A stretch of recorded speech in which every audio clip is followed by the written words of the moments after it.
বাংলাদেশের ব্যাটাররাও কি তবে মডার্ন ক্রিকেটের ওয়ানডেকে মাথায় রেখে স্ট্রাইক রেট মেনটেন করে খেলার অভ্যাস করছেন, নাকি পরিবর্তনের হাওয়ায় নিজেদের মানিয়ে নেয়ার চেষ্টায় বাংলাদেশি ব্যাটাররা? কেন এমন বলছি, একটু ডিপিএলে ব্যাটারদের স্ট্রাইক রেট ও গড়ের দিকে তাকালেই বুঝতে পারবেন।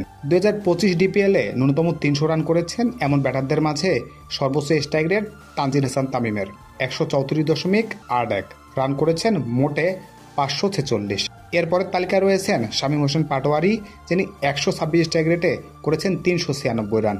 এরপরেই রয়েছে নাইম শেখ, 221 স্ট্রাইক রেটে করেছেন 618 রান। মোসাদ্দেক হোসেনও করেছেন 106 স্ট্রাইক রেটে 487 রান। তামিম ইকবালও করেছেন 102 স্ট্রাইক রেটে 368 রান। এদিকে পিছিয়েও নেই পারভেজ হোসেন ইমনও, 100 স্ট্রাইক রেটে করেছেন 798 রান।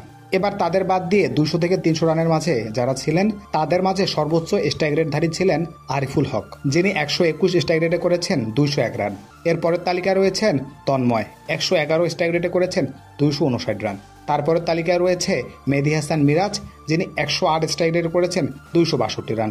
অলোক কাপালিও পিছিয়ে নেই, 101 স্ট্রাইক রেটে করেছেন 226 রান।